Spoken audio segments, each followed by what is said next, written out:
precisely formulated questions which I will put to you. With a simple and unassuming yeah or no. Approval? Yeah, Professor. The document. I call upon our esteemed colleague in calligraphy, Professor Fliegentodt, to transcribe the interrogation as accurately as possible.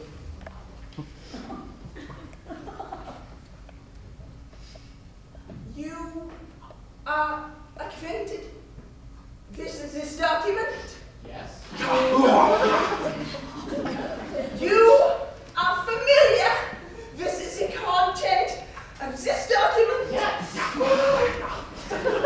The handwriting of this document is your own? Yes.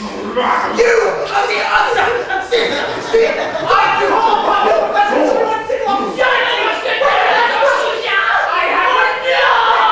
Wait, Thor, that's familiar to you and every other film. Excellent! Fantastic! Do you really think you can make a fool of me?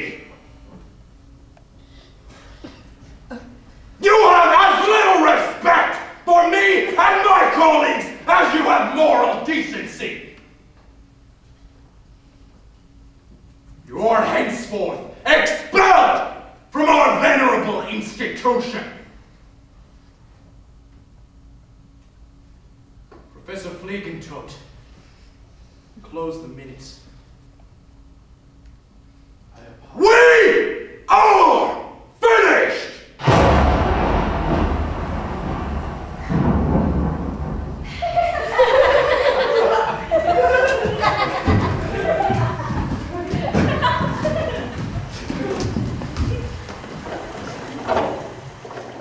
Think of our universe, then, as one massive printing house.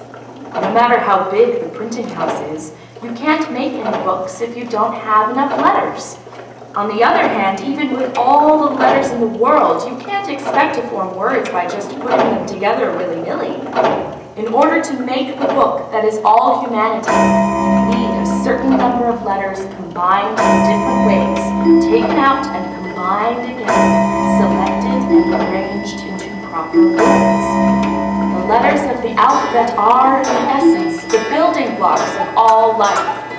Biologically speaking, the odds of creating life under these conditions are 1 in 10 to the 40th power. In other words, 10 billion times 10 billion times 10 billion and 10 billion again. Only then can you statistically arrive at us. Now, the universe is 15 billion years old. Converting that into seconds gives us 10 to the 70th power. If we arrange 100 quintillion letters every second, or even twice as much, we still wouldn't have enough time, not to mention that our universal printing house never had the right amount of letters for the job. Even with an entire alphabet at our disposal, the number would still fall far short of what was needed. In other words, there would never be enough time or letters to make this book. It only took the Earth 1 billion years to do it, which is nothing short of astonishing. The fact is, the Earth did in 1 billion years what should have taken trillions. It really is a miracle.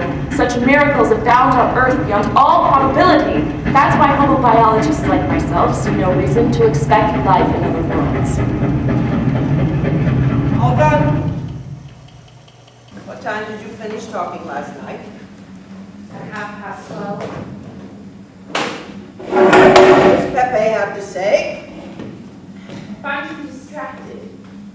He always talks to me as if he's thinking of something else, and if I ask him what's wrong, he says, we men have our own words. You shouldn't ask him.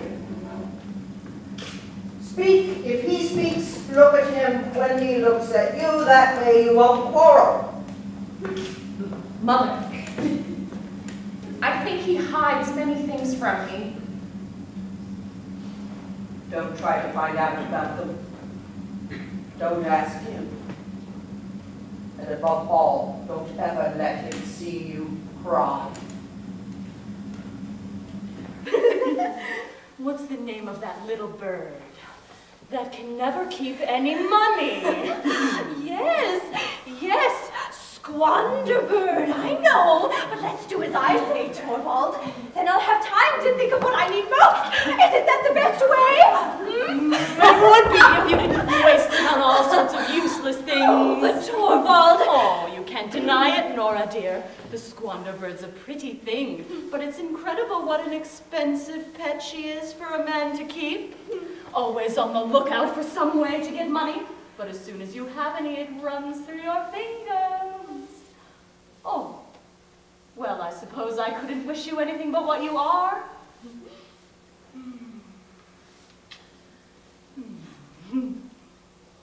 You look awfully guilty today. Do I?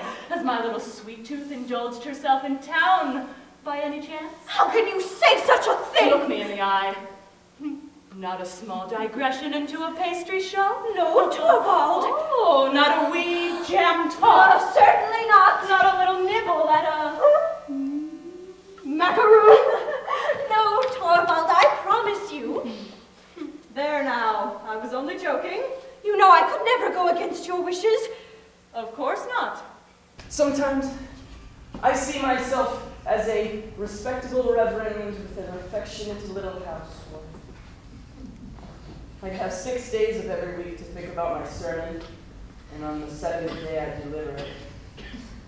When I'd come home, the coffee would be steaming, the cake on the table, and through the back door would come girls with their skirts full of apples. Can you imagine anything more beautiful? I dream of half-closed eyelashes, half-opened lips, and Turkish drapes. Think of the future as a bowl of milk and honey. One fellow knocks it over and cries. Another tries to swallow it all in one gulp. But why not skim off a little of the cream? Or don't you want to? I want to. Why are you laughing? Are you ready so quickly? Always. When we look back on today, 30 years from now, it will seem indescribably beautiful. How does it get this way all by itself? Why shouldn't it?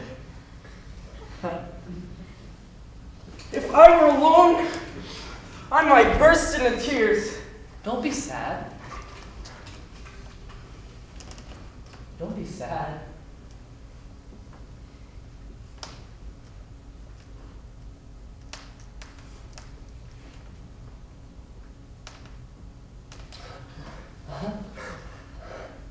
I didn't know when I left my house this morning that everything was about to change. I've been waiting for you.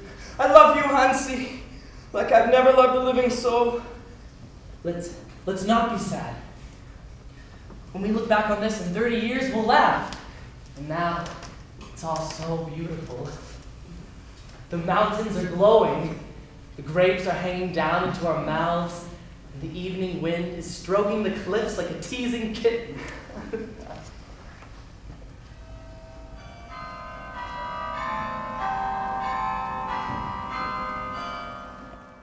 Well, I'm in the bird-catching business myself, so you're sure to find me wherever the birds are.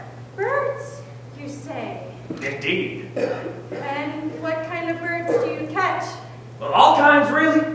If it's a bird, you can bet I've caught it. Cranes, wild geese, herons, swans, you name it. Are there any cranes around here? Oh, yes. But they've been calling this whole time. You didn't notice. No, sir. Listen carefully, and you might still hear them.